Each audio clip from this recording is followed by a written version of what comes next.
Greetings and hello, everyone. Welcome to the Kingdom of God International Ministry, a place that is embedded into the history of the city of South Fulton.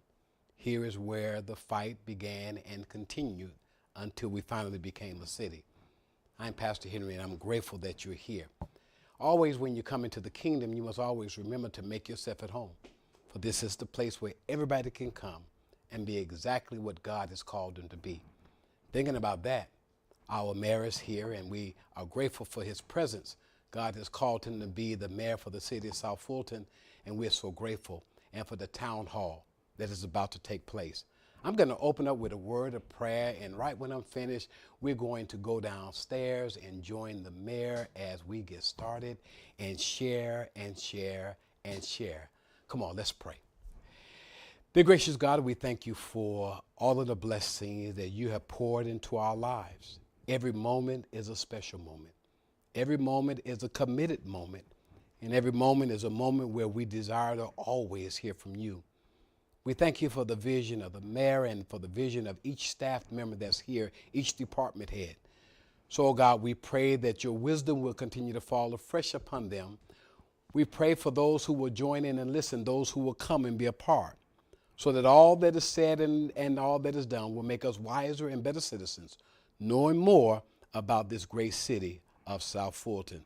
So now we thank you in advance. Let us all say amen, amen, and amen. Mayor, we're coming to you. Hey, good morning, good afternoon, good evening, everybody. How you doing? How you doing? How you doing? Thank you, everyone, for coming out. I want to give a special shout out. I see Councilwoman Dr. Catherine Rao, District 1, is here in the audience. We are here to talk about parks and arts here in the city of South Fulton. So I wanted to start off with we had a survey. I'm going to tell everyone, if you are not signed up for the mayor's newsletter or text messages, everybody take out your phones, take out your phones, take out your phones.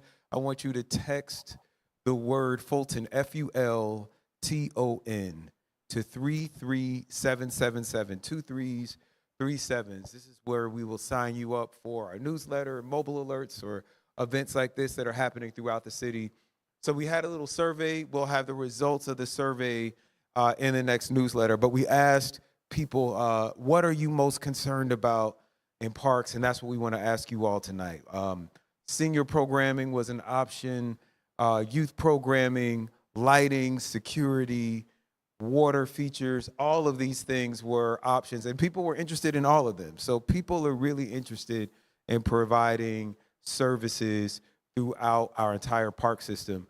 So we're going to talk about our park system now, the services that we have, and the services that are coming, and then we want to hear from all of you. So I'm going to, and I'm sorry, I see Councilwoman Helen Willis here. We're actually in District 3, the place to be in the city of South Fulton. So if you would just stand and acknowledge Councilwoman Helen Zenobia Willis, she's here as well. So I'm going to go ahead and bring up our Parks Director, Mr. Travis Landrum, our Assistant Parks Director, Mr. Stephen Maxwell, and our lovely, brilliant, intelligent Director of Bureau of Cultural Affairs, Lonnie Salandria Avini. Come on up.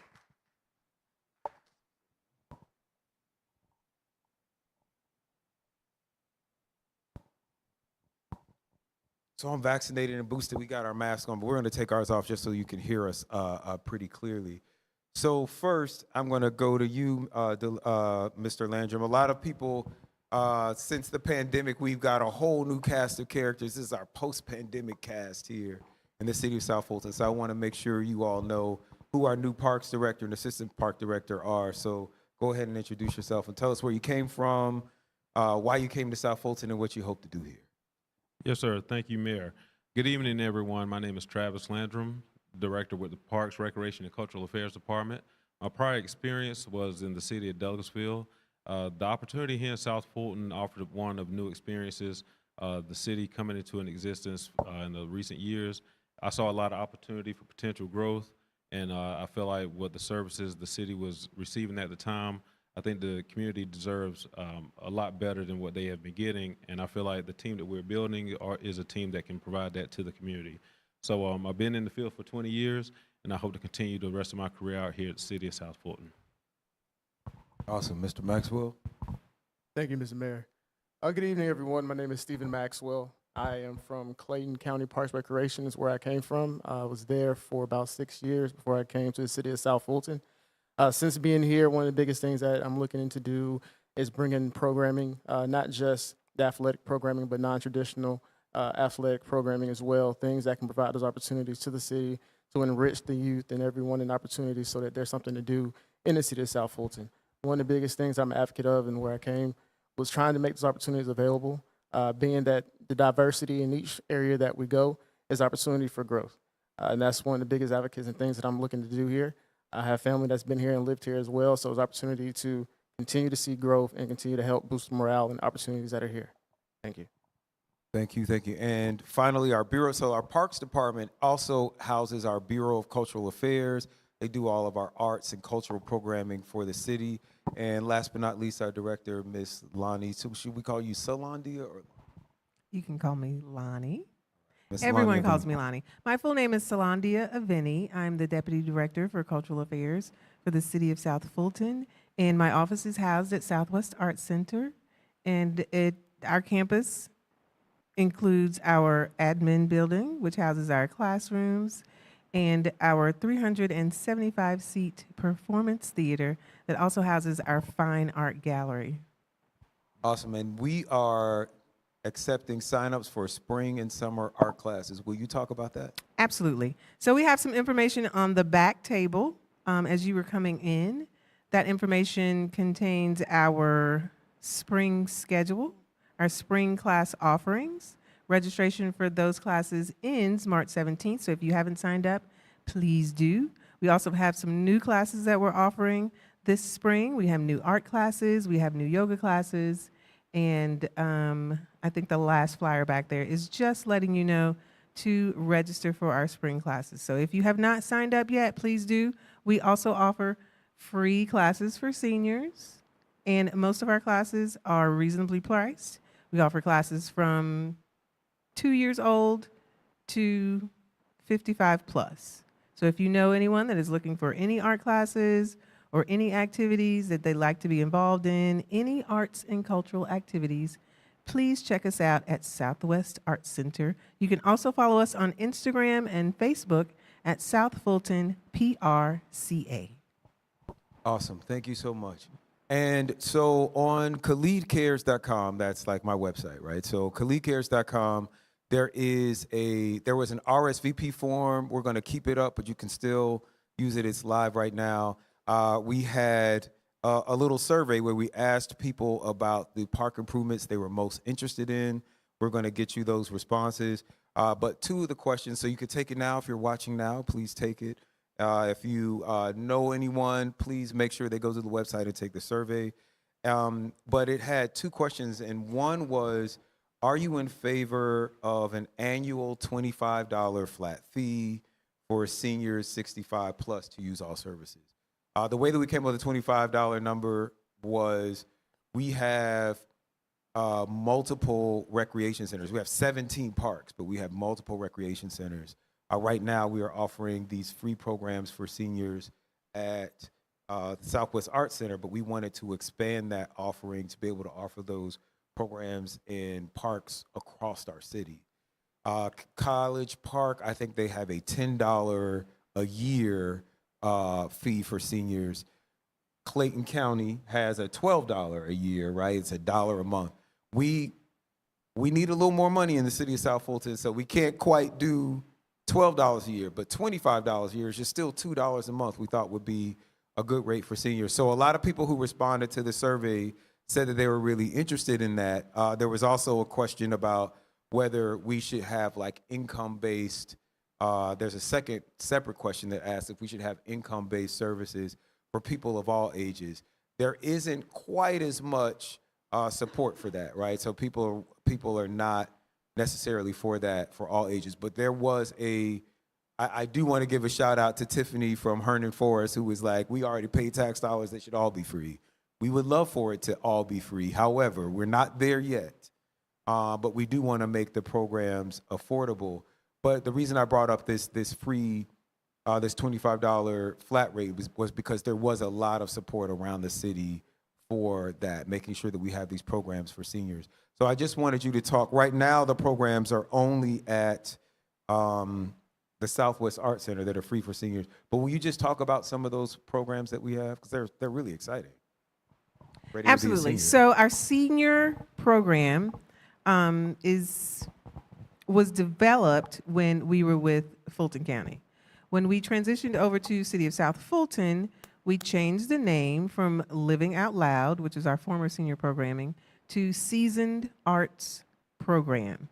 So the Seasoned Arts Program contains all of our senior programming. We offer classes in yoga, tai chi, line dancing, sewing, visual art, and I saw an acting class. acting. Yes, we do. And there's one class I think I'm missing. Line dancing. Yes, we do have line dancing now. But all of our classes are listed on our class schedule that you can register for. There's about 9 classes that we have for seniors, and all of those classes happen during the day.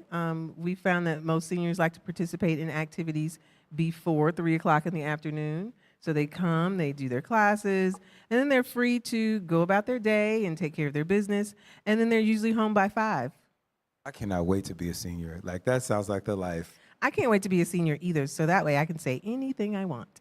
But I will say this. So we talked about this rate for 65 plus, but these classes are free for anyone 55 plus, yes. I 55 feel like plus. if you've reached 55 plus, you deserve to get some perks. So come on over to Southwest Arts Center. Take a yoga class, take an acting class. And as I said, we're going to try to expand that. We're working on line dancing right now. We had line dancing at Burdette, and we're working on bringing that back. But as we talk about affordability for all of our programs, can you talk, Mr. Landrum, about the programs that we have across the system, and you too, Mr. Maxwell, about how if I'm a single parent and I got 2 kids and I'm trying to get them in, baseball or football, like all of the equipment is expensive, the fees are expensive. What can we do to make these more affordable for our families? Well, one way to find out about the programming opportunities that we have is, of course, through our website. We'll have social media push information out, and we definitely try and have our information on our website via Civic Rec. Civic Rec is the path that we utilize for people to register for programs that we have currently, and they can go and see a variety of programs if they're set up currently. In coming to the city of South Fulton, one of the things that I noticed that we were lacking or were weak in were in the variety of offerings that we have. We do have a strong support with our relationships with youth associations to offer athletic opportunities, but that's one of the things right now that myself and Mr. Maxwell are focusing on to make sure that we offer quality, equitable programs to the community. Pretty much the offerings that we're looking to have are going to be driven by the community. So if the community desires to have, I spoke with one gentleman about an aviation program. So if we had feedback from the community that says, hey, that's the type of program we want to have, then that's the type of offering we would try and develop. So currently we're trying to have our offerings through relationships with third parties, through other vendors. We're definitely interested in getting them back into a relationship with the Fulton County school system to reach an MOU so we can have offerings that go into your after-school opportunities, offerings that address STEM and STEAM programs. We definitely want to get back into that conversation, but right now we're building that up, and we're making sure we have the necessary procedures and protocols in place that Mr. Maxwell is building for our staff so they can implement. Awesome. You got anything you want to add, Mr. Maxwell? I just piggybacking on what Mr. Landrum has stated that, one of the things I was challenged with when I got here was finding a way to not just revamp programming, but to find a way to make it measurable so that there was components in place so that we could look at it as a future model so that when we move forward with our programming in our department, there's opportunities for external fundings to come into the city as well. So what have we been rolling out these past few months is having staff develop programming based on the new measures and formats that were adopted by me and Mr. Landrum. We are still in the process of developing and rolling out those programs, but in the meantime, we have been listening and getting those necessary feedbacks from members of the community that are interested in certain programs so that we can find a way to have those diverse programming and different opportunities throughout the city. That is awesome. I want to make sure that people know how they can pull up all of this. So we're going to I'm just going to walk people through it right now. If we can get our screen up, we're going to go to our city website. Everyone who doesn't know, our city website is cityofsouthfultonga.gov. That is City of South, you spell it all out, cityofsouthfultonga.gov. If you got the newsletter, we actually had the link to sign up for classes through the Civics Rex. That's the software that we use. That link was actually in the newsletter, so please sign up for the newsletter. We will get that link out to you. But if you go to cityofsouthfultonga.gov, if you go to the Parks and Recreation Department, you will find the link to sign up for classes there. So here's our beautiful website here, City of South Fulton. And then right under departments, it's the third one over there, About Us, Government Departments. You can click on departments there on the top. You will see a list of all our city departments. Parks and Recreation is there. You just kind of got to click it and hold it down.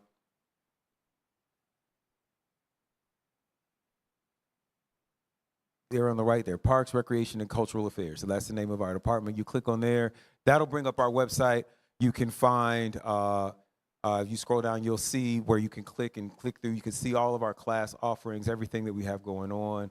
You can see a little bit of our calendar there. So that is how you connect with all of our, all the classes and the great things that we have to offer here in the city of South Fulton. So we're going to talk a little bit about the future now. We are undergoing a parks master plan. We are master planning all of the parks through our entire city. So we have 17 parks, over 300 acres of parkland in this city. Just there's a lot of people know about Welcome Mall, they know about Creel, they know about Sandtown, but there's also Wilkerson Mill, there's Tremel Crow, there are just so many. There are these pocket parks at Cascade. We have a dog park off of Roosevelt Highway. The First Dog is going to make sure that we have more dog parks in our parks master plan. So we're thinking about how do we connect all of those facilities?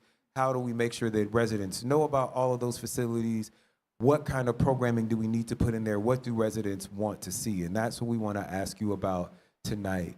So on the table in the back, when you came in, you can see outlines of all of the parks in our park system and all of the plans that we're making for them. Would you talk, Mr. Landrum, a little bit about this parks master planning process and how people can get involved? Yes. The Parks Master Plan is being developed by Perez Planning. He did provide a presentation last night. We're in phase 4 of 5 phases for our Parks Master Plan. Currently, what you will see, it will be on our website, and you will be able to view the concepts that are presented. We're in the process of still continuing to collect information from the community. The community is going to drive this entire project, so if you feel like you want to see a dog park in a particular area, if it has that support and feedback, that information will be put into that concept. So what you see on the website and what you would see here if you're in physical attendance, those are not the final concepts. Those are ideas. Those are concepts to generate ideas for yourself. And if you want to comment and add to it and provide feedback, you're still in a position to provide that feedback. What that will do is then go to the mayor and council for a final draft. They'll present that to mayor and council. And again, it'll be supported by the community as to what you want to see in these parks.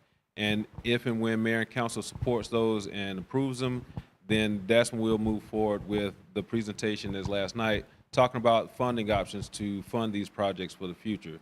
So the master plan is definitely 100% community driven. It's the blueprint for our department going forward.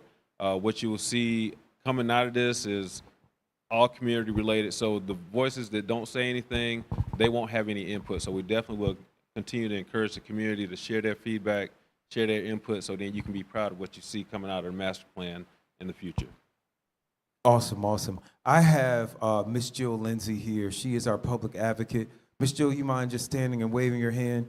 So she works here in the mayor's office. We have created a position that's called a public advocate. Their chief job is if you are having problems getting issues resolved in the city, it is now one person's sole job to just follow up on whatever complaints or issues that you're having to make sure that you get that resolved and just be an ombudsman and help you through whatever. Sometimes, you know, you have an issue, but you're not sure what department you need to talk to, or you're not you call the department, but you're not sure like what to ask for, Miss Jill is going to help walk you through that process. Her email address is publicadvocate@cityofsouthfultonga.gov. So all our emails are usually first name dot last name at cityofsouthfultonga.gov. I know it's a mouthful, but public advocate is all you need to remember. Or you can go to the Khalid Cares page. On the contact button, there's a form for you to contact the public advocate. That way, I'm going to say the public advocate's phone number. It is 470-809-7721. It's 470-809-7721. I'm going to ask Ms. Jill to grab one of these mics, and she's going to be our Vanna White. She's going to take this mic through the audience because we're getting to the part that you all came for, which is the feedback. And I'm also going to be looking at notes in our YouTube. We have a very lit YouTube here at the City of South Fulton. So we're going to be taking questions from there. But before you leave, so this is, thank you for everyone that's watching online. But before you leave, we want you to go back and look at those maps and look at those master plans for those parks and make sure that you let Mr. Landrum, Mr. Maxwell, myself, or Ms. Avini know what you would like to see in these areas. Come on, Ms. Jill, we're gonna grab this gray mic right here. Oh, Mr. Travis is gonna help you. So she's gonna take that out in the audience. We wanna get right now to your questions. So anybody got questions, comments, concerns, queries, illusions, disillusions, hallucinations about our Parks Department or our Cultural Affairs program? I see a hand back here. We're going to start with this lady here. This month is International Women's Month, so we're going to celebrate our women and go ahead, young lady. Good evening. My name is Velma Head. I was a line dance instructor over at Welcome All Park from 2015 to 3/10/20. Working with the seniors, they're a very resilient group. We started with 15 and we grew to 108. We used the building when nobody was in it. And that is my issue about how are we utilizing the current space that we have. We're paying these high salaries, which we added 2 people paying high salaries, but you can't afford to allow the seniors who worked for many years, paid the taxes, built the building, and now they can't use it as a group. All right, so we're sitting here with our public advocate. I know that you have been working with Ms. Head on that. Do you want to talk about what you did, and then we'll pass it over to the Parks Director to talk about how we are trying to address this issue? Good evening, everyone. We met, I think, last week with her council person, Ms. Willis and Mr. Travis, and we discussed the issues that were at hand, and they were working on a plan for her, but I didn't get a feedback yet on the actual outcome, but I just found out that she is now with the Art Center. Yes, and so just a correction, you are in District 1 with Dr. Rao on the street that I grew up in. Yes, so Skyview Drive. So you want to talk about the line dancing now at? Yes.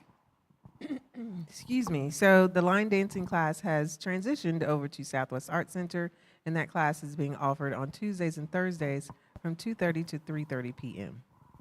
And Mr. Landrum, Beginners. go ahead. That's the beginner class. It's the beginner class. Okay. So there's an advanced class. There's levels to this line dancing. Yes, the advanced classes are rehearsing at Southwest Art Center. We do not have classes for the advanced line dancers yet because we wanted to start with the beginners and then progress them forward. All right, this is your chance to get in on the ground level if you want to learn about this line dancing. Mr. Landrum, how do we get the line dancing classes back at Welcome All? I know that Welcome All is undergoing some work, Burdette is undergoing some work, but when that is complete, like how do we get them back into more of the spaces? And if there are, sorry to ask this compound question, but if there are line dancing, other line dancers out there, I know that there was a big group out of Pointer Ridge. Miss Lynette out of Pointer Ridge was a part of that line dancing troupe. How do they get in contact with the Parks Department, and when could maybe those programs open up in other places? Yes, sir. If I could speak to the previous comment, following up with the public advocate, we did have that meeting, and we provided the information as far as the options that we would be able to entertain the program.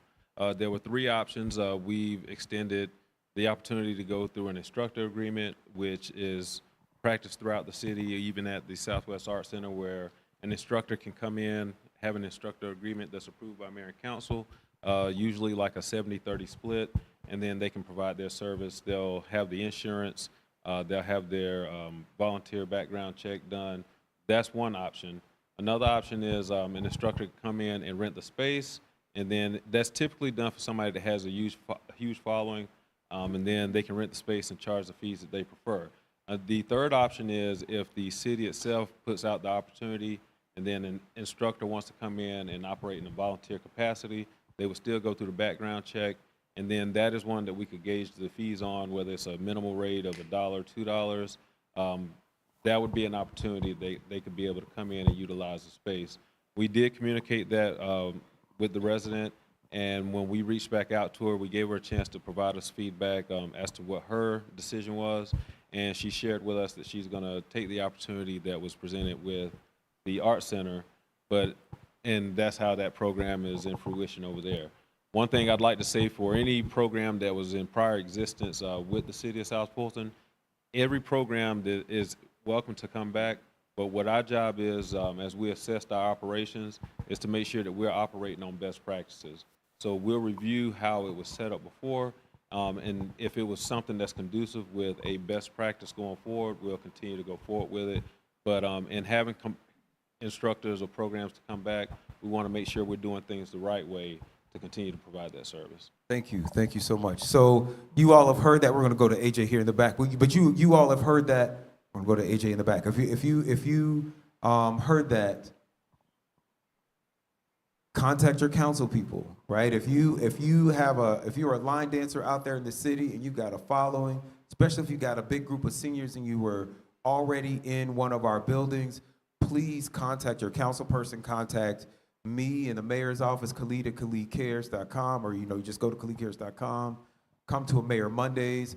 Let's get you reconnected with the Parks program and get you space in one of our facilities. So from seniors to young people, I see Mr. Al Jiggets, who has the Little Peaches Kickball League here, and I want to hear from you, sir. Good evening, everyone. Since the inception of our city, I've been vying to provide my program in the city of South Fulton, and it's been a little challenging since the inception. But I want to publicly commend Mr. Landrum and Mr. Maxwell and their office, because since they've been there, the responsiveness has been tremendous, and I really feel like someone's finally listening. Don't mean it guarantees me a situation. However, I just want to publicly commend the fact that since you all have been in the agency, it's changed and people are taking notice. So I wanted to publicly applaud you for that. And mayor and council and those who are responsible. Additionally, what you may not know, as you know, I do the kickball. I'm the kickball guy in South Fulton and around. What you may not know is I'm an avid cyclist. I know that we have miles of undeveloped trail in South Fulton.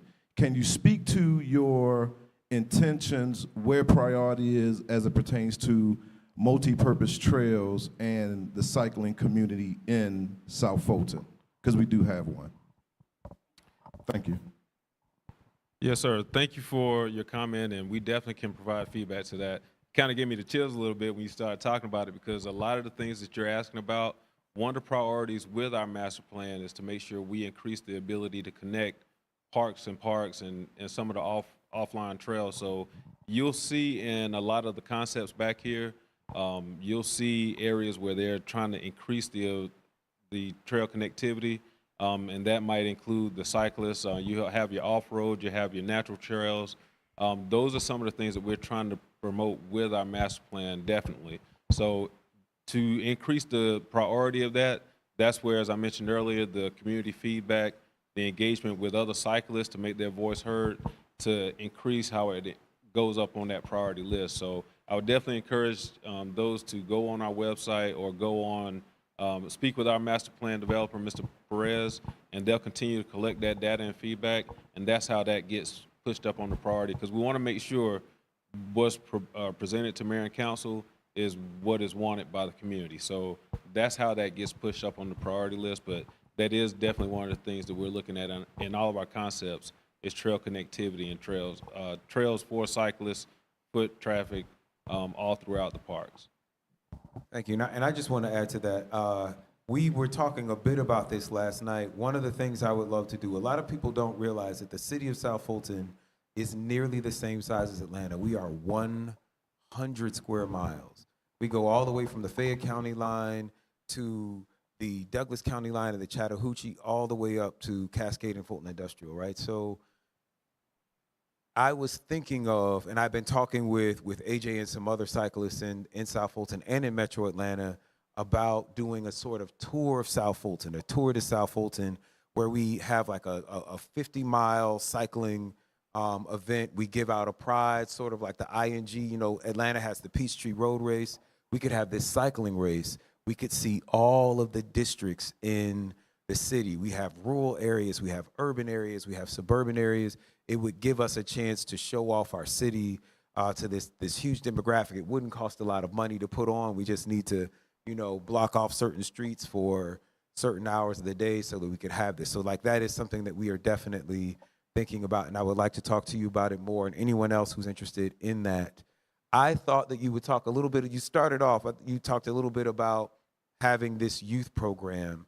And so I wanted to ask you, Mr. Maxwell, if there are people who are running kickball programs, little league baseball programs, just whatever it is, soccer programs, they see a park, it's not being used, you know, whether it's, you know, like a Wilkerson Mill or just one of these parks, Creel Park, where we don't actually have a lot of active programming. How do they get in touch with their office, and how easy or difficult, what are the steps if I already have a program and maybe I've been doing it at Duncan Park or in some other city and I want to bring it to South Fulton? How does that work? Well, the good thing with that is, and like Mr. AJ has mentioned, and I appreciate him being here today and giving us that feedback.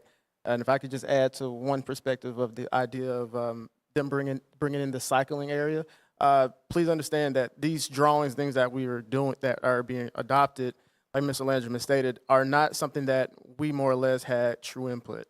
We more or less let that be driven by the city. So when we had our community input meeting at the end of January, we wanted to make sure those drawings illustrated your purpose, your wants, your desires, and not just something that we came up with and said, here we go, and here you go, and try to add something to it. No, those are all driven by the city and what they see best fit. So in regards to dealing with that and coming in with programming, the easiest thing with us is that we're trying to find ways to bring in those diverse programming. And speaking with Play SSK, that was something that spoke to what we needed, was the idea that this is something that's unique, it's different, it's not just traditional athletics. It's an opportunity to do something in the summer, especially for young girls who want to play kickball, who want to get out in the sun and do something other than flag football or any other thing else like that. So if the opportunity is there and exists, you can always contact my office. We can set up interviews. We can find ways to try to make it work to ensure that this is an opportunity that speaks to the volume and the things that are needed in the city and not just to our department. Awesome. I saw this young man here had a question. Oh, we're over here with Mr. Head. So Mr. Head and I actually grew up on Skyview Drive. He's got like baby pictures of me that you're not going to post online. But go ahead, Mr. Head. I have several questions. One, I wanted to go back to the senior programming. I had a question. Do you have a line dance instructor at Welcome All right now at this point? Currently, we do not. Okay. My second question, I saw the proposal with the different options that they have. I believe that there are more options that could be considered. I would like to propose an option. I know in College Park, their seniors are only paying $10 for the year. I would like to propose that somehow we could make that equitable. I don't know why seniors would living in the city of South Fulton would pay $50 when neighboring cities are giving them the courtesy of a $10 a year. So I would like to for you to take that into consideration. Well, I'm going to jump in there just as a policymaker. That is something that we're looking at. Our next meeting is going to be March 22nd. So second Tuesdays, we're at Burdette Gym and live online. And fourth Tuesdays, we're at the Southwest Art Center and live online. Second Tuesdays is where we kind of talk through a lot of these proposals. And then fourth Tuesdays is where we really, the rubber meets the road and we really start voting on these proposals. So we looked at College Park, we looked at Clayton County, I talked about those. Obviously the county gets a lot more money for senior programming and senior services than an individual city does. And College Park, which I think is about 150 years old now, they're a little bit further along. We're 5 years old. So we got to take care of some basics. First of all, we need to fortify all of the buildings. They weren't, I'm going to say an impolitic thing and say that the county was not necessarily the best steward for all of our buildings. So we've got some work to do in our buildings. We got some capital improvements. We got a mold remediation, lighting, roofs, HVAC, ACs, air conditioning units. We got to replace all of these sorts of things. So to get that done, are we putting that cost on the seniors? We understand that, but where we have what's called an urban redevelopment agency. So we already have a pool of funds that we've identified to do all of those programs, right? And now we're looking at, as we are master planning, and we talked about this last night, we're looking at different funding options. One of the ones that seems to be most popular is what's called a local option sales tax. It's a SPLOST. We are already paying a T-SPLOST. That's how all of you that have had your streets repaved, that's how we're repaving the streets. We just renewed that, so we've got dozens and dozens of more streets that we're going to be repaving and resurfacing throughout the city. We're looking at that as a funding mechanism. We're looking at a couple of different things, corporate partners. After looking at the other cities, I came up with this $25. We're going to debate it and talk about it. We would love to hear your feedback for this $25 flat fee. So it's not that much more than Clayton County. It's $2 a month, right, instead of $1 a month. But I do want to say that right now at the Southwest Art Center, people that are 55 and plus can take for free line dancing, yoga, acting. Tai Chi. I'm sorry? Tai Chi. Tai Chi. Just all acting classes. I mean, all sorts of things, right? So there Tuesday through Friday. Tuesday through Friday, we have free programming already for our seniors. If going with this $25 model will allow us to expand from this one center that we're offering free programming at, so that we can offer free programming at Burdette, at Welcome Mall, at Wilkerson Mill, and all of the other places that we have buildings throughout the city. So we want to offer more programming, but we just have to find a way to pay for it, and we hope that $25 is a nominal fee. Do you all want to add anything? Just to add, if you don't mind, some of the opportunities that you have in those other areas is the fact that they have a senior facility. Hopefully, in sometime in the future, we're able to continue to develop, we're able to have a senior house facility where they can have those opportunities provided there, as well as things going into that $25 rate. So it's all in the process, and we're hoping that we continue to progress and move forward so that when those facilities open, we're able to do those things and provide those programs and those services. It's not just something that's done out of ill will. So until then, the opportunity that Ms. Lonnie has provided for free programming for all the seniors is housed in one area, so seniors don't have the confusion and know where to go. They can know, I can go to the SWAC and get all my senior programming done at one facility where they nurture and able to do those things there until we're able to provide and do more. So it's all in the process, like the mayor has stated, and that's something that we're trying to look to continue to do. All right, now I'm gonna show off Miss Jill. Grab that mic and come down here. I want you to stand here in the front so we can get you on the cameras and everybody can see you. Go ahead. We got to move, but go ahead. Okay, I guess I'll break it down to one other question. My other question being, as we are the blackest city in Atlanta, and we talk about governing ourselves and things of that nature, if we are doing a majority of our programming with third parties, what stops the third party? If somebody comes, if his kickball program grows to 300, 400 kids, what stops him from taking his program, developing it, and then competing with us? How do we get to the point where we are providing our own programming with our own employees, and we're not using third parties, because third parties can take your whole program for you. Third parties can tank your programs. So if we're about governing ourselves and running ourselves, how are we looking in the future at, are we going to stay with third-party programming? So at that point, it's just, we're not in control of everything. Somebody else is running all of our programs. Or are we in control of it? So I like to see how that goes in the future. We can tag team it, because I know you got a lot to say too. I do. So I'll go on record and say my personal preference as it relates to programming is always to do it in-house. If we have the adequate staffing levels to provide an opportunity in-house, that has always been my personal preference, because to one of your points, you have a lot of variables that you can control versus if it's a third party. But given that circumstance, where we are in coming into the city, there was a history that was already there.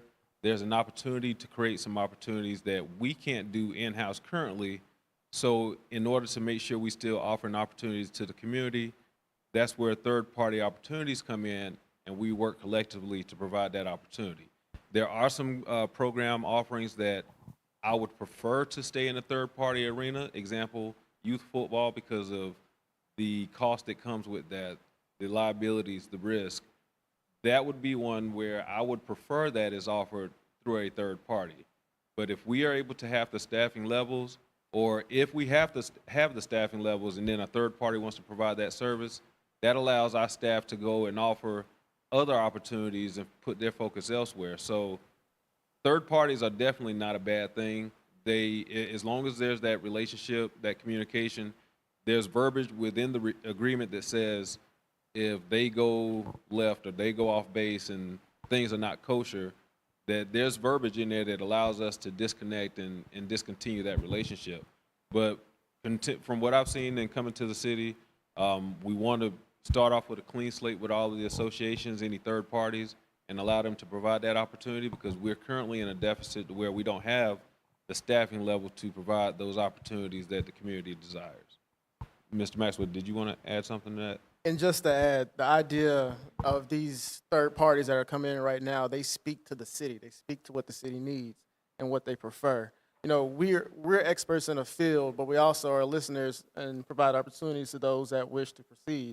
So if those agencies, those organizations, they want to come in and speak something that we might not necessarily know anything about, it helps us provide a service that which we may not understand, but they know they understand, and they are open doors and opportunities for those that are not used to being in recreation. Last thing we want to do is, for example, have a child at the store on the parking lot doing donuts or whatever, using his skateboard and doing things when we could have provided that space opportunity for him to do that for the city. So that's just an example that we want to make sure all people are encompassed in this city in regards to programming and those opportunities that we may not necessarily have an expert in. We're able to speak with someone who is, and they can help us develop that. And those agreements and things that we put together with them, it protects us and them as well as their investment. So we do try to make sure we are working together and not just allowing them to do whatever they feel is necessary for their own personal good, and it speaks to what actually works. Awesome. Before we go to our next comment, Ms. Jill, would you come down here, just stand? I want to, yeah, you don't need the mic. I just need you. I just want to make sure everybody sees the beautiful, brilliant, and super passionate and persistent Ms. Jill Lindsay. So one of the comments that came up was that they thought that we needed someone that was a senior advocate. I want you to know that this public advocate in the city of South Fulton also sits on the Fulton County Commission for Elderly Services. So we do have an advocate for our seniors here in South Fulton. And I want to go back to the first part of your question, Mr. Head, which was about the senior centers and something that you said, Mr. Maxwell. I'm gonna get a little more political now. We're gonna get a little political. This is what I do, right? The county. This is the city of South Fulton. I know a lot of times we get confused with South Fulton County. The county commission for Fulton County gets millions and millions and millions of dollars, hundreds of millions of dollars to provide senior services and build senior centers. That is actually a county function. I think that and the county has identified places where seniors have to drive more than 5 miles to get to a senior center. So they've identified gaps in the city of South Fulton. Lots of our seniors, especially in this area, we're in the like Welcome All Park, sort of in the center of the city. Lots of seniors may go to the Bowden Center. My dad goes to the Bowden Center. You know, you can get a little discounted lunch. You can play bid whist, do all of those things. If you've ever been to the Bowden Center in East Point, in the middle of the day, it's lit. Like it's hard getting in there, right? My mom, who used to live on Old National, she lived closer to Clayton County, so she used to go to the Bailey Center in Clayton County, and that's where they had those discounted fees. They're a little bit higher if you're not a Clayton County resident, but that was her closest senior center. Right now, half of our county commission is up for election. People are going to be coming and asking for your vote here in the city of South Fulton to represent you as their county commissioner. If you have to drive too far to get to a senior center, ask them why. This is the time. I'm telling you, when we're up elected, when we're up for election, that is the time to ask us for whatever you want. The answer will always be yes. And then we'll have to figure out how to get the yes, you know, if we win the office. But now, if we need more senior centers in South Fulton, when these county commissioners are coming and they're saying, I'm asking for your vote for county commission, make sure and talk to them about this issue. And with that, I'm going to go to one of our electeds who has the mic now. We're in her district now, Councilwoman Helen Zenobia Willis. I promise I won't be long. I want to thank Mayor Khalid for bringing this to this community, and I hope you move this around the city so you can get more feedback from people in different areas. There is a senior center slated to come to City of South Fulton. I won't reveal it now. I'll let Chairman Pitts tell you where it's going. I know where it's going, but it's in close proximity of this area.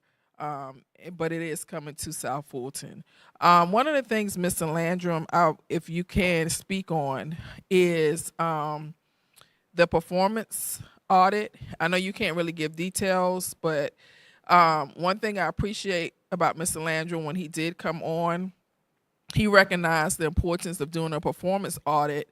And we're going to do a citywide one, but we recognize the one to do at not Welcome All, in the Parks and Recreation, and it reveals some inefficiencies and some standard operating procedures that were not being followed. And so I know that people are used to doing things a certain way in the city of South Fulton as relative to our Parks and Recreation, but the way that we were doing things were not the best practice. When people were allowed to come into our facilities and run their private enterprises and do things, when our facilities were left in disrepair, it was left on us, the taxpayers and elected officials, to figure out how to bring our facilities into compliance. So I just wanted to put that out there, Mr. Landrum. My last question to you, can you explain? This is very confusing. There were 2 line dance programs, one at Welcome All and one at Southwest Arts Center. We are one city, and this is one of the things that we're saying where standard operating procedures were not in place and not where they should be. Why is it the line dancing is free at Southwest Art Center, but now at Welcome All, the program is being proposed for seniors to pay. So that's what's causing the confusion, because we're one city and it should be a standard policy across the entire city. For example, if it's free at Southwest, it should be free at Welcome All, because we're one city. And so can you explain why that is and how we're going to bring that into one consistent policy across the city? Because seniors should not have to drive one place just to get a free program, and they're closer to home and they want to go closer to home, and then they have to pay for that program. And did I cover that right, Jill? Because you were in the meeting with me. So I'll address the last question first. One of the things that we want to definitely make sure we don't do is create a what we hope to not do is create a blanket policy as it relates to the services and operations in various facilities. Now, ultimately, what our responsibility is to make a presentation and make information available, make recommendations to city leadership, and that's the direction that we should go. But as it relates to the difference between the facilities, the reason I said that is because when you look at the Southwest Art Center and then you look at the Welcome All facility, you get two different experiences. At the Art Center, you have the introductory classes, you have a smaller, intimate setting, and when a senior participates in a program there, they can exit out, they can witness the exhibitions at the Art Center, they can go across the hall to an acting class or to a piano class. It's a different experience of what you have within that facility. Whereas at the Welcome All facility that we're speaking of, you can go there, it's a larger space, you have a different experience there. When you come out of that program, you have the ability to go to the swimming pool, you have the ability to go to the walking track. So each facility is special within its own right because they offer a different experience to the community.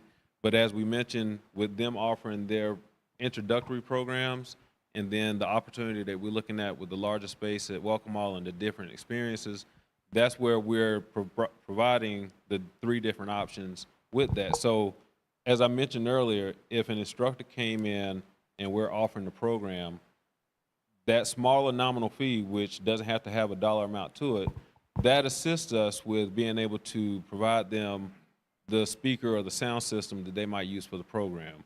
We want to make sure we have some type of cost recovery with our offerings, because when they come in and say they're in the middle of their session and the radio goes out, then it's going to be an expense that the city would incur to replace that radio so they can continue the program.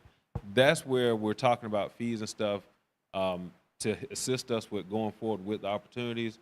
It's not a big revenue generation thing that we're trying to collect revenues on behalf of the city.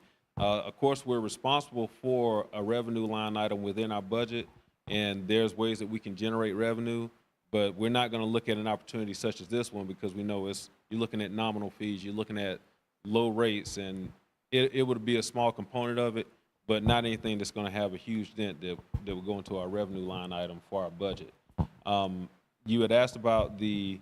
Can I just add in? Sure. Just to say with that, I'm going to sound like Sally Struthers. I'm really pushing this $25, just $2 a month, right? But if we expand this program from Southwest Art Center and we put it in all of these other places, right? We got to run the lights. Summertime's coming. We got to run the air conditioning. We want people to be safe. We got to have park rangers or police officers out there, just to make sure that everybody's safe. So there are all of these other attendant costs that come. We want to clean the building. We want to clean the bathrooms. We want the bathrooms to be clean. So we need more staff. One of the things that we heard, right, in our in the presentation, if you watched it last night, is the parks. There's a professional association for everything, right? So for parks, it's the National Parks and Recreation Association. They recommend 8.2 full-time staff people for every 10,000 people you have in the city. We need about 90 park staff people. We have around 40. So we want to offer more services, but we got to get more staffing and more people and all of these things in place. So we're just really trying to cover those expenses as much as possible. Go ahead. Yeah, so as the question with Councilmember Willis, she also asked about a performance audit that we had from the financial perspective. In coming into the city, we definitely wanted to make sure that we did an assessment of our operations at the time, and given that we wanted to make sure that we moved forward appropriately and start off with a clean slate, we had Rushton and Company come in and review our financial operations, our transactions within our facilities, and they did a research of our previous practices, and they have provided a report that has been sent to leadership, and that will be sent to the mayor and council.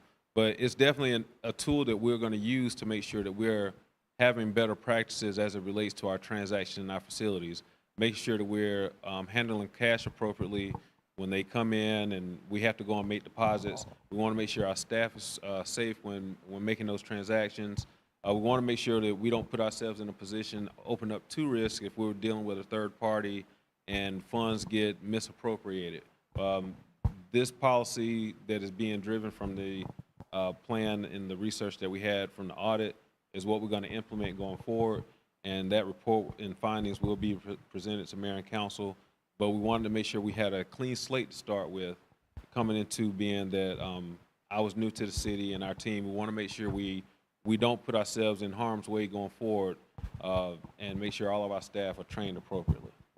And could you, and I'm looking at the chat too, so we're getting a lot of positive comments. People are saying, thank you, Councilman Willis, letting us know about the senior center that's coming. People want to make sure that our buildings are up to par, that our seniors aren't working, aren't exercising or doing activities in subpar buildings. So, and Dr. Huff asked about Cliftondale. That's one that I forget to talk about. We used to have our council meetings there. It's been closed for a while. Can you just give folks an update on Cliftondale? Yes. And you as well. I'm sorry, Lonnie, the arts part of Cliftondale Arts. So Cliftondale is part of our URA schedule.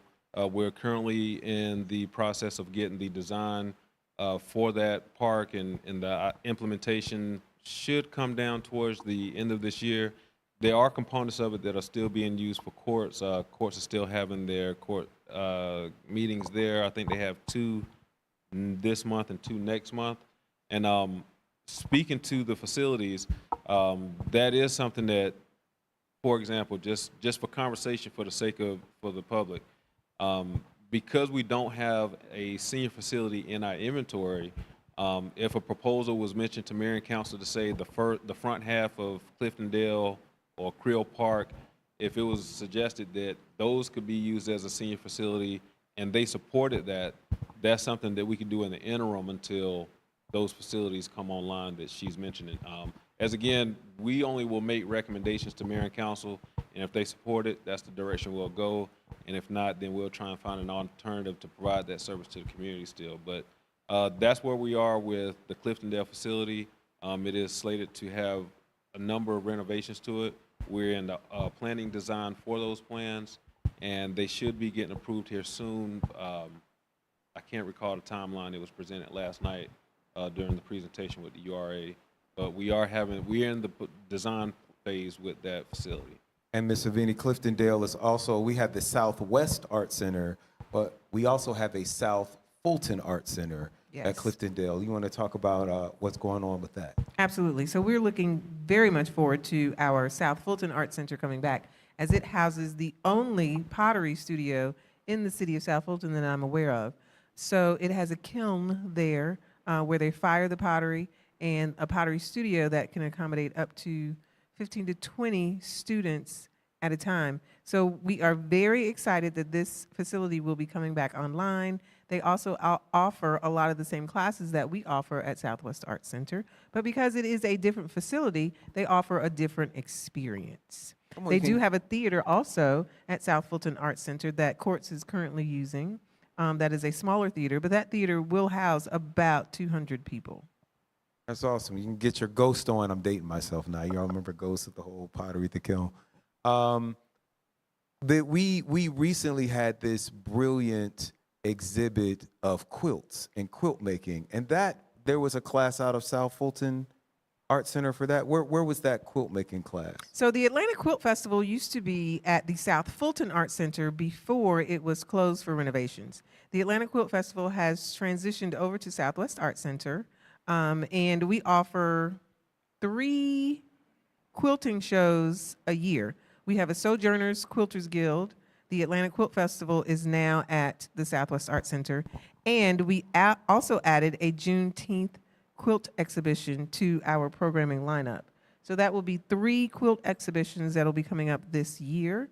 But yes, the Atlanta Quilters used to be at South Fulton. That was a very successful program. And once they closed down, they came on over to Southwest. I know we got some quilters out there. How do they get Yes. involved? You can contact the Atlanta Quilt Festival. They do have a website. Our Sojourners Quilters Guild meets at Southwest Art Center. You can contact us to get information on their meeting times and how to join their guild. And you can also contact us for the Atlanta Quilters. And also, I just found this out today, the Welcome All Quilters will be included in the Atlanta Quilt Festival this year. They will have some lynching quilts that will be exhibited during August, which is when the Atlanta Quilt Festival opens. I'm excited about that. All right, we got a question now. Yes. Pleasant good night to everybody here. I want to say congratulations, Mayor, on your, your victory.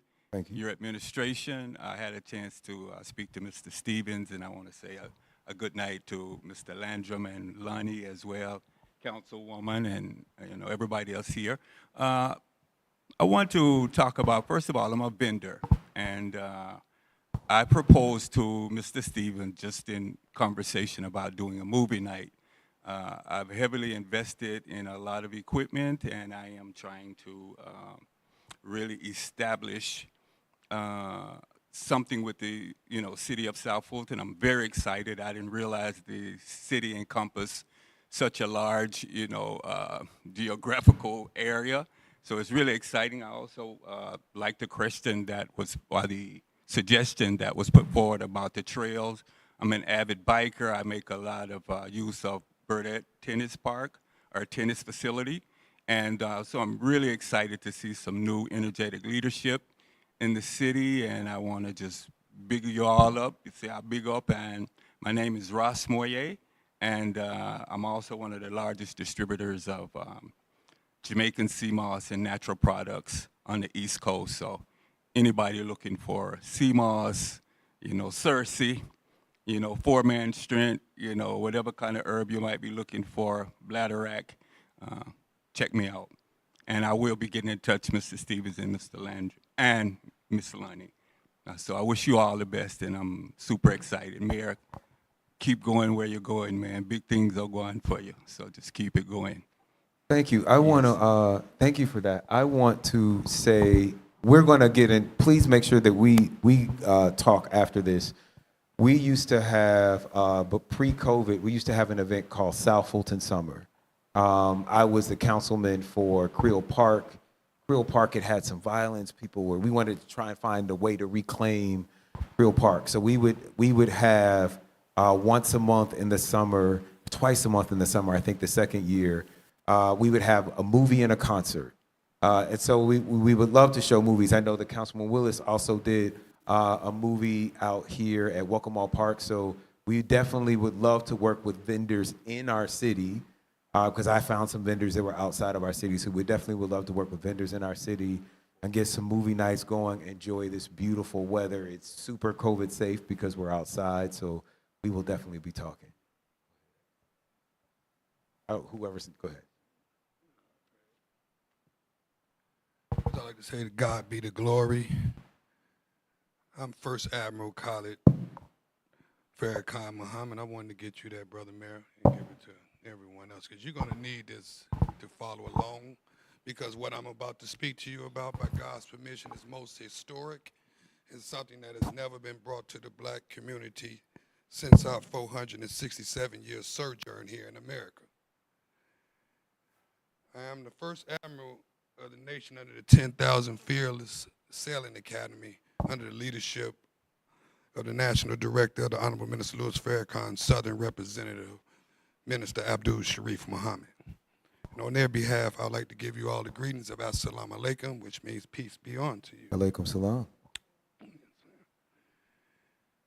This sailing academy I've been holding fast to since God's pestilence over the last 2 years. I've lost a lot of money to try to bring the first black sailing academy to the black community for the youth. Sailing is a sport that was never given to us.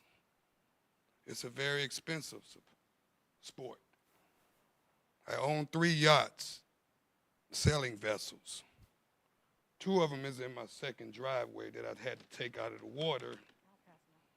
I think I just ran out. I'm sorry.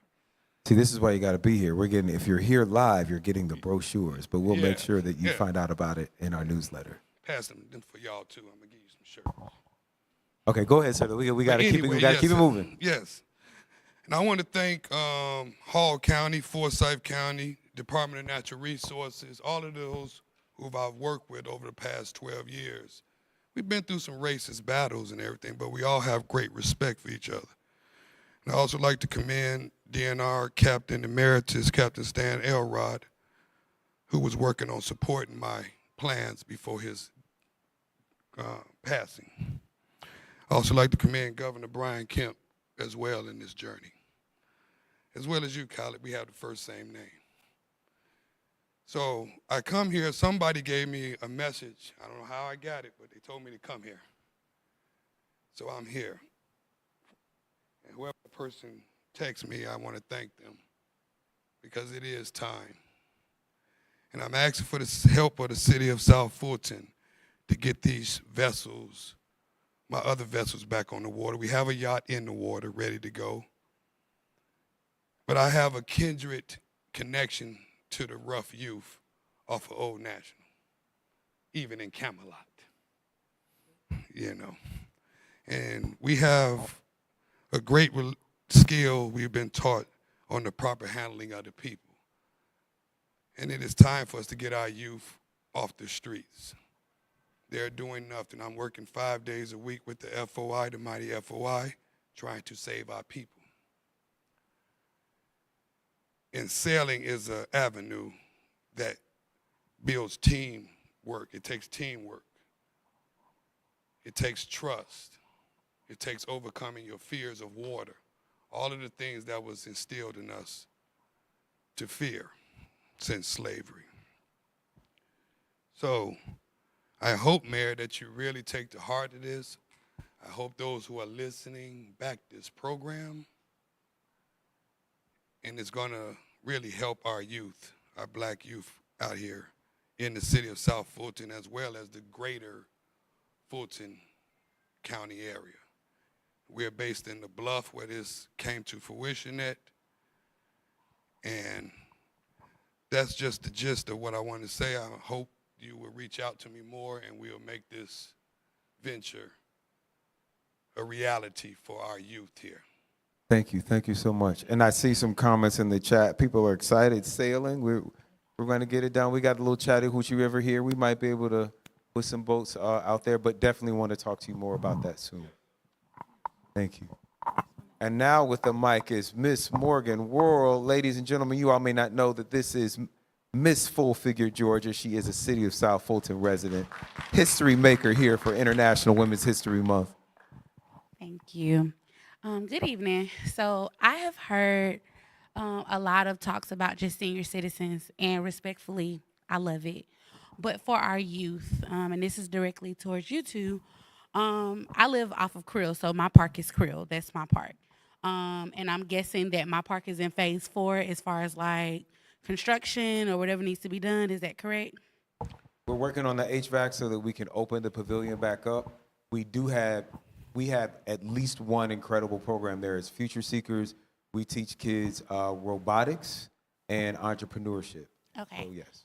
So another one of my questions just would be, because I've just looked at this amazing schedule, but what about the kids who can't get to the Southwest Art Center? Because that's off of Cascade. You have students that live over here at Waccamaw, Krill Road, Old National, they can't get to the Southwest Art Centers. These are some amazing programs, but how can they enjoy these programs if they can't get there? That's number one. Number two, another question would be growing up in South Fulton or just growing up in Fulton. We had the summer camp program where if you were an age of like 14 and up, you were able to be at MIT. I was at MIT, which is like just a camp leader in training. Is that coming back in the future? And just to speak on just a lot of different things for the youth, because we have to grab them now so that we can get them to be the leaders that they need to be for the world, because we're going to be going to see them at the doctor, going to see them at the therapist, and so on and so forth. So if I may, you're correct. That is so true. Some of those things that were done in the past, we're trying to bring back. One of the biggest challenges I had when I got here was revamping those programs so that we can reissue all those things out. So we do understand that a lot of the things that were going on at SWAC were some of the things that were brought over from Fulton County. The thing is that from COVID, after COVID, and being that you have new leadership in place, a lot of those programs, they were suspended. So coming back now, we are trying to generate those programs back up. One of the big ones I did talk about with staff is, I don't know if you're familiar with what they call ATL, which is Atlanta Teen Leadership, and that's what the city of Atlanta, something that we're trying to provide here is actually called a teen club.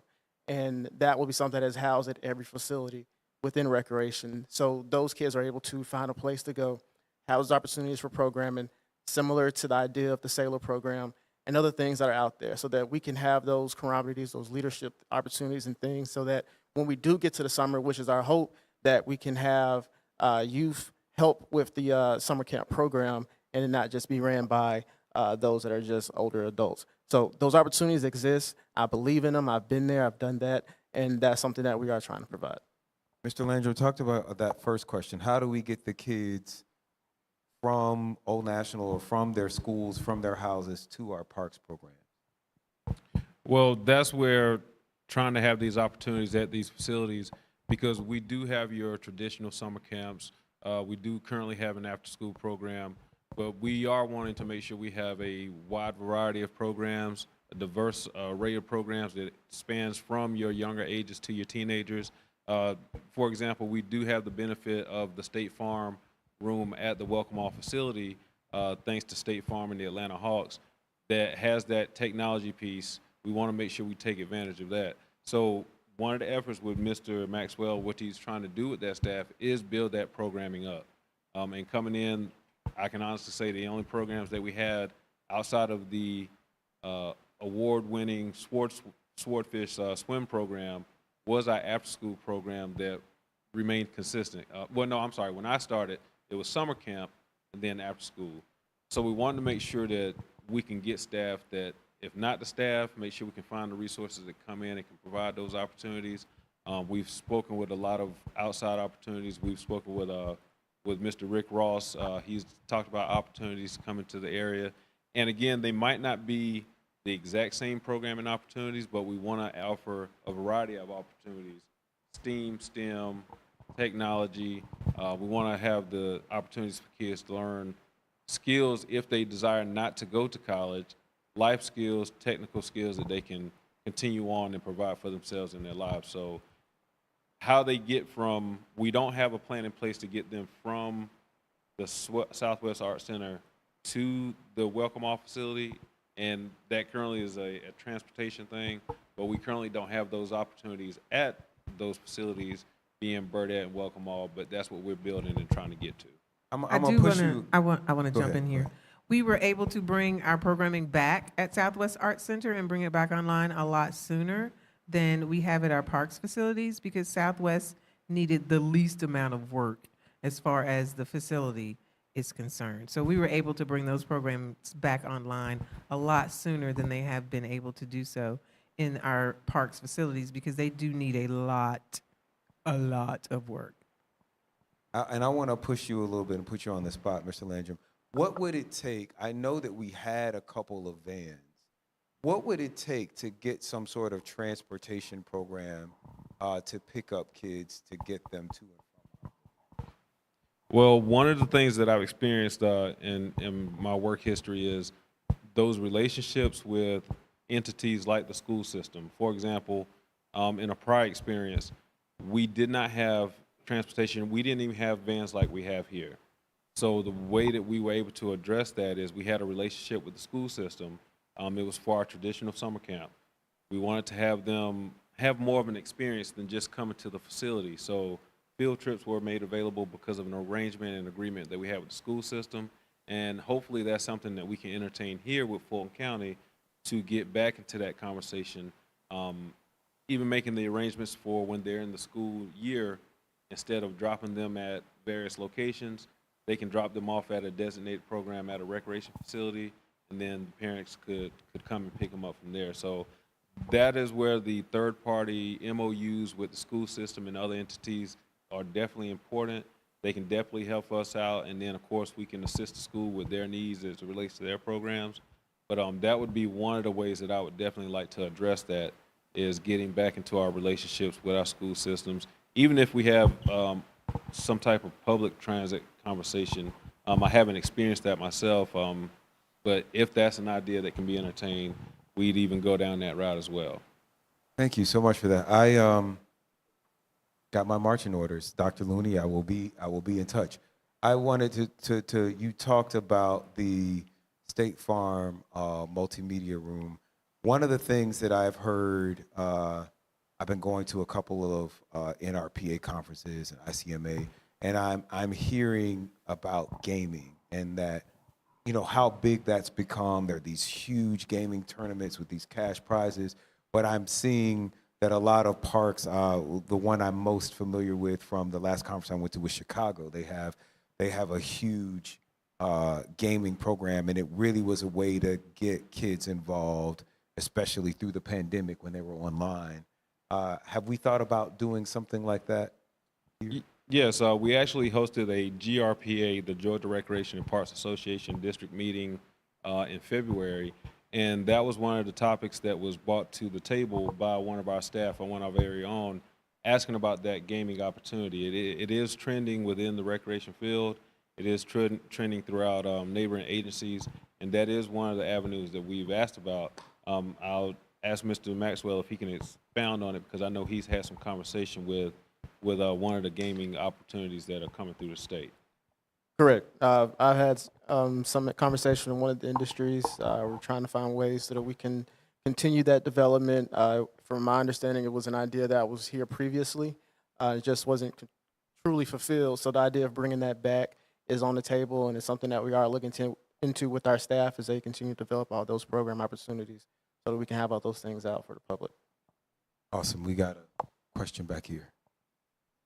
Yes, good evening. My name is Clyde King, and I have a question and also some thoughts about how Parks and Rec can help our youth, our community, and the school system, and for our youth to qualify for high-paying jobs. This is something that can be done mixed in with Parks and Rec and education. But first of all, I want to ask a question. All that we're talking about, I see everything on your maps back there. We're talking about renovation of facilities, staffing. In order to have quality staffing and facilities, you need money. So my question is, what are you doing outside? Because we don't have businesses like hotels and office parks where you can get revenue in the millions. We don't have it except for over on, I heard we got something over at Fulton Industrial. But these are the things you're going to need in grants and federal grants or county grants. What are we doing to assign people with that task?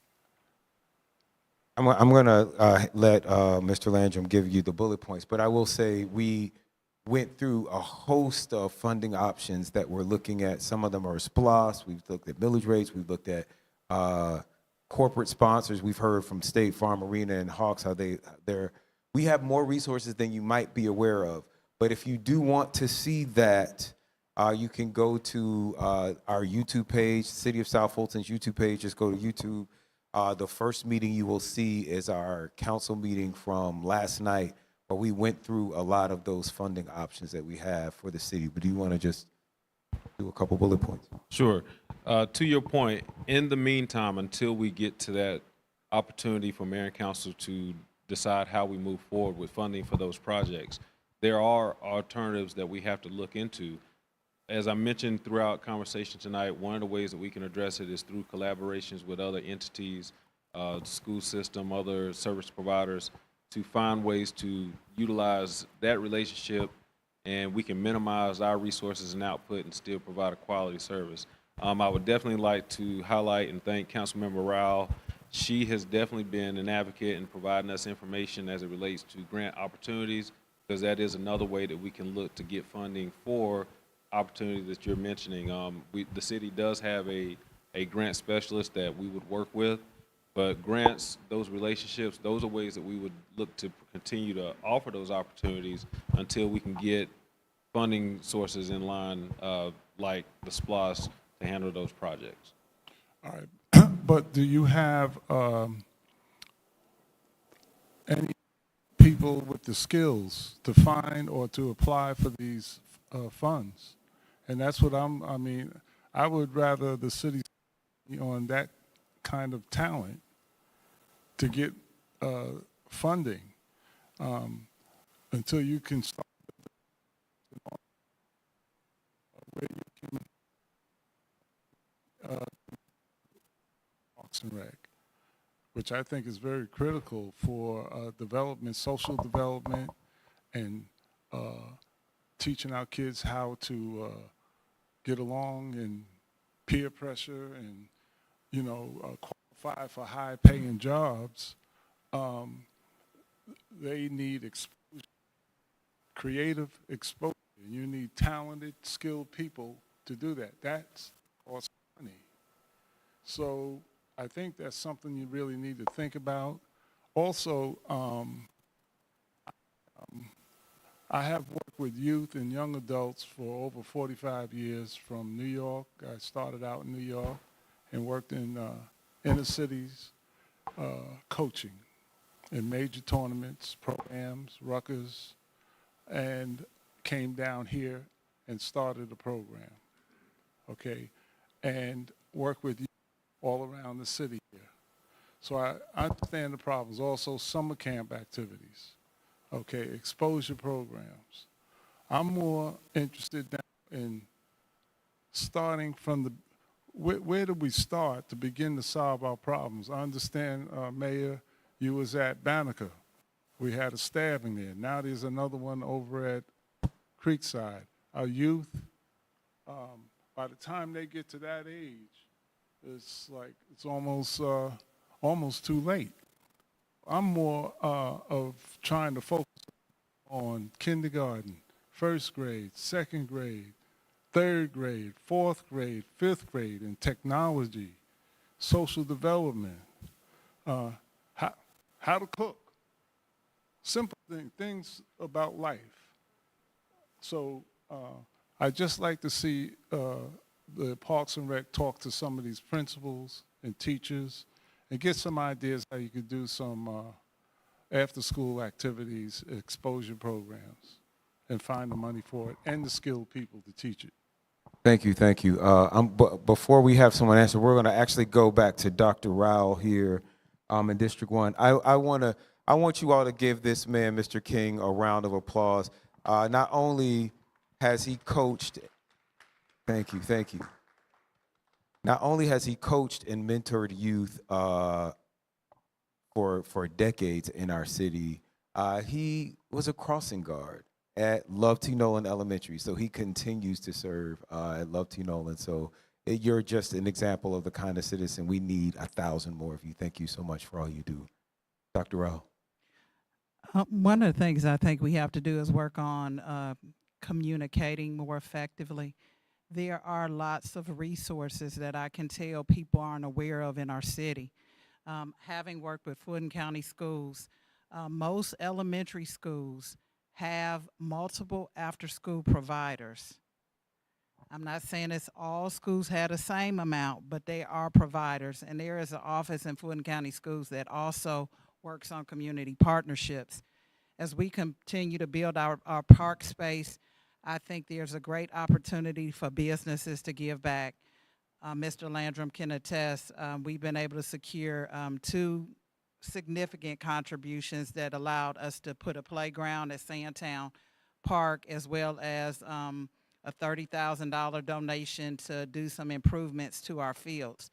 So again, I think there are opportunities. We have been taking advantage of those and have been successful, the city has, in securing funding for a number of initiatives, not just in our parks, but, you know, police, fire. We have been successful in doing that over the years. So I want people to know that that's something the leadership of the city is keenly aware of and have been taking advantage of those resources.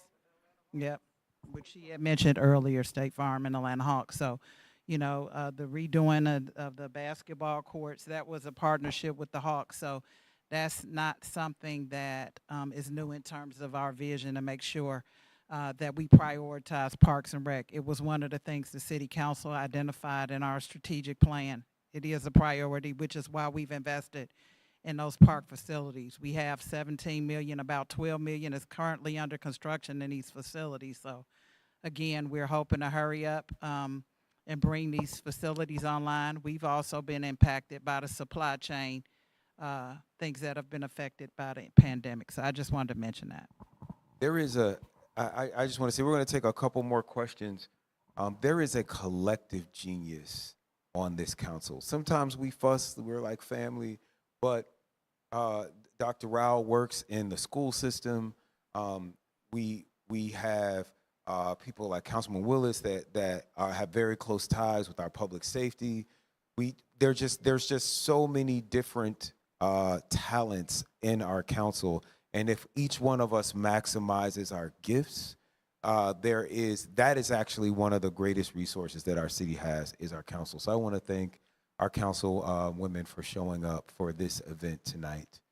Let's get a couple more questions and then we're going to wrap up, and we want to make sure that you look at these parks and you can get some FaceTime with our I just wanted to let the audience know as well, Fulton County senior centers are not open yet. So we are going live, but they're not open as of today. So. Thank you, Jill. Thank you, Mayor, for this town hall meeting. It is quite a bit of information has been put out. I also would like to thank the Kingdom of God for hosting this town hall meeting. I'm Barbara McKee, and I did speak with the arts director last night in reference to sewing classes. She is interested in starting sewing classes. And I did speak with my partner, and I want her to know that we will be getting with her in reference to sewing classes. That is one of my professionals, teaching them to the youth. Thank you, Ms. McKee. Thank you, and I'm going to give a shout out to Ms. Tawette. We're going to connect you with Tawette's Alterations on Old National. She used to teach sewing classes at her shop, and so she's been interested in getting back to that. We're going to take one or two more people. We're going to close out here with I see a member from, we got all of our districts represented. We got farmers here, so Mr. Demand is a farmer in Fife. Go ahead, sir. All right, thank you. Thanks, everybody. This is really illuminating. Glad to see everybody here, friends and people that I'm familiar with now.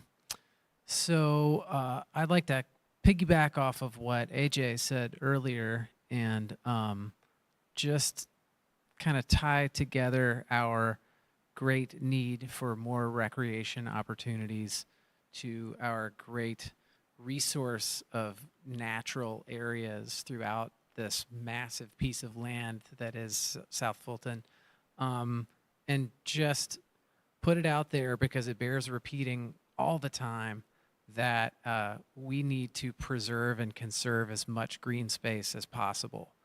And much like the parks that we have to build up and maintain and provide programming through, we have all of these wonderful wooded areas and creeks and wetlands and various types of wildlife habitat that are our habitat as well. And we share it with all of these other species. And it's now, of course, something we know quite well, that our whole ecology of our planet is on the brink of collapse.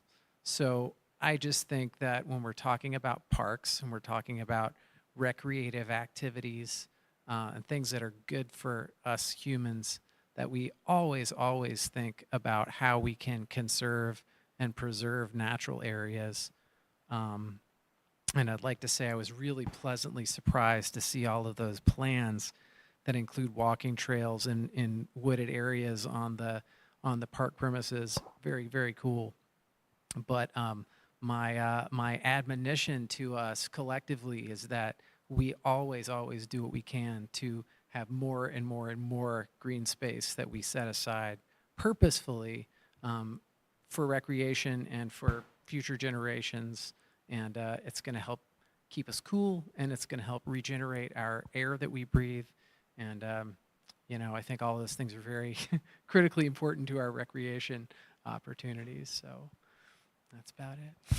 Thank you so much for that. So Drew is a farmer. I'm gonna toss it to you, but one of the things I want to ask you about is one of the things that I talked about when I was running is getting more agricultural programming through our park service. We can teach our young people how to grow, which teaches them some of the fundamentals of science and technology, biology, some of the things that it puts it practically in their hands, but it's also an economic development tool. 17% of our land here in the city of South Fulton is farmland. We have 9 working farms.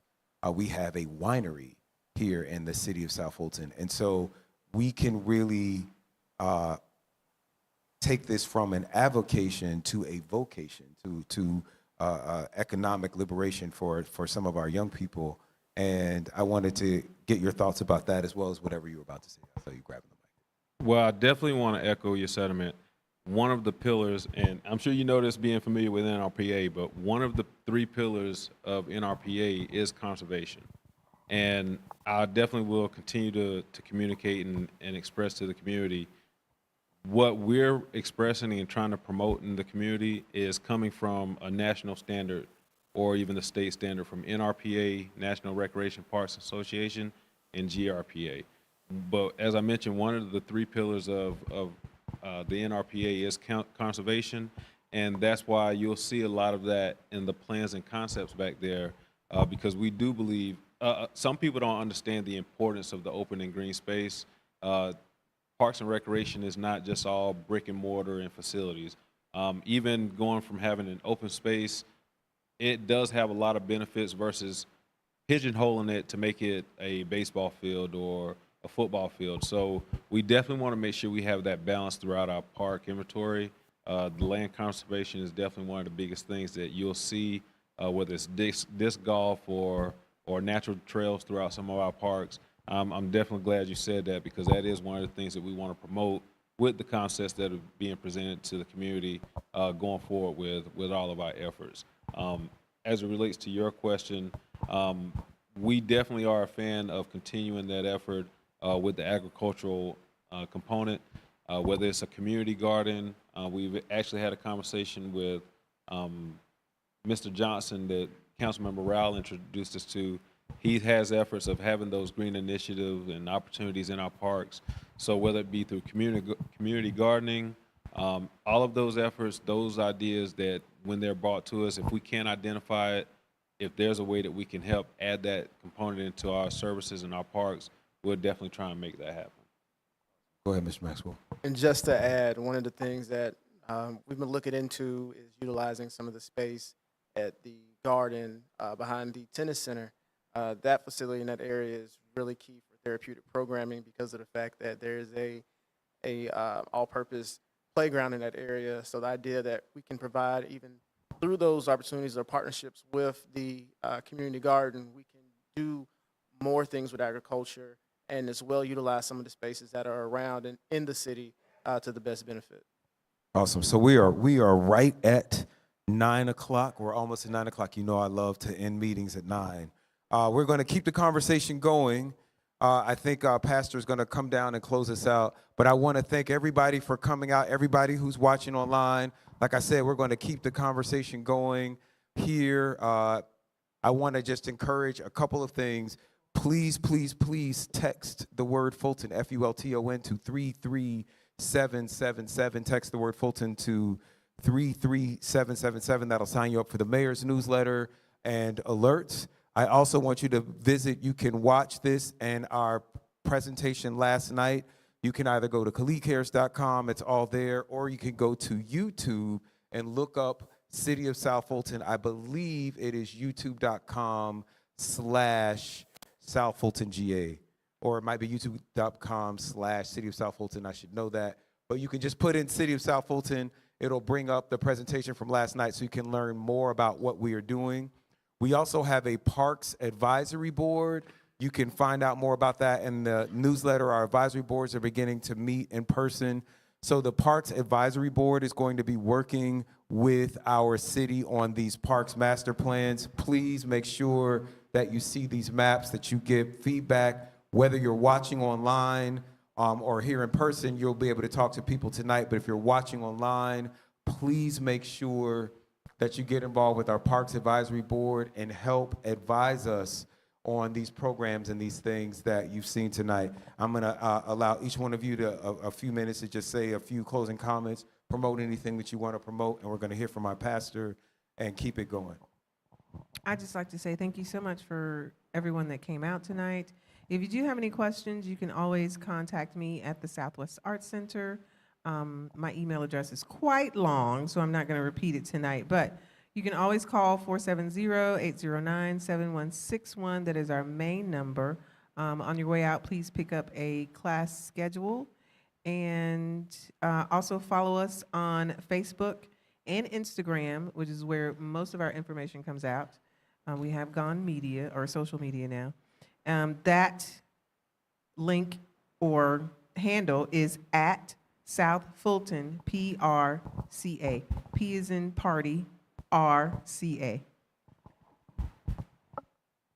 I'll go next. Just want to say thank you again for coming out, and thank you to the mayor for providing us this opportunity to come and speak so that we can have this input and feedback and not just allow it to be an opportunity that people aren't understanding what's going on. It's an open line of communication. So thank you all for the opportunity to be here today. We hope we gave you some good feedback, and please feel free to speak with us. The opportunities are there, like we continue to say. And like I said, thank you again for everything. And of course, I'd like to thank Mayor Khalid for the opportunity, and thank you to the church for hosting us tonight. Thank you for the members that came out. One of the things that he had mentioned about our Park Advisory Board, and I actually had a chance to speak with, I think it was Mr. King here. We have received the list with now that we have our new council members on board. So the active advisory board members should see an email come out by the end of this week so we can coordinate. I know with the transition and with COVID, we weren't able to meet. So we'll have an email sent out by the end of this week to coordinate our first meeting. And then, of course, as Mayor Khalid mentioned, that information will be on the website. One of the things that he mentioned, and I will echo for the rest of my life, your voice matters. The input from the community is what gives us the fuel to continue to go forward. And your vision is what we will present to mayor and council and leadership to continue to provide services for the community. So I just want to continue to encourage everyone to make your voice known, speak it loud, reach out to us via email, phone call. Our office is located over here at the Welcome All facility. Feel free to stop by at any time. Our doors are open.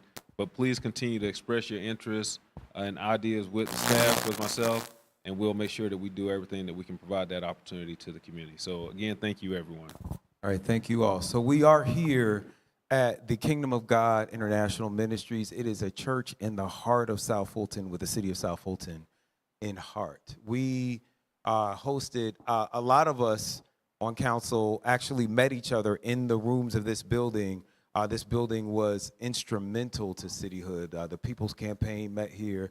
A lot of people that did a lot of work for our city to become a city were meeting here years before we were inaugurated. This is our 5th anniversary, so you're going to be hearing information about our city's 5th anniversary May 1st. But a lot of those conversations started here in this room. And the pastor, the head of this house, is also the pastor, the city chaplain for our city. So I want to bring him up, Pastor Warren Henry. Thank you, Mayor. Hey, if you got a free hand, come on, let's give it up for our mayor and for our Parks and Rec. Amen. And for our other council members who were here, we are so grateful. He's absolutely right. 12 years before we became a city, the moment we mentioned about cityhood, the meetings were held in the fellowship hall. I oftentimes tell people the real city hall is in this building, in the education building, in the fellowship hall. That's where they laid out the charter. That's where they did everything they needed to do for 12 years. We fought for it. So we're excited about that, excited about being of the city. And what I want to say is, as I close, we believe that the best part of anything where God is involved in is the benediction. And we encourage people to never leave. If you go to church, never leave before the benediction, because that's where the blessing comes. Nothing is more important than the benediction. It's biblically proven. So as we close tonight, I just want to give you a biblical thought to bless you. Whatever you get involved in is involved in you. Whatever you get involved in is involved in you. To make this city great, get involved, and it'll be involved in you. Thank you for coming. Be safe, and continue to be a blessing wherever you go. God bless you.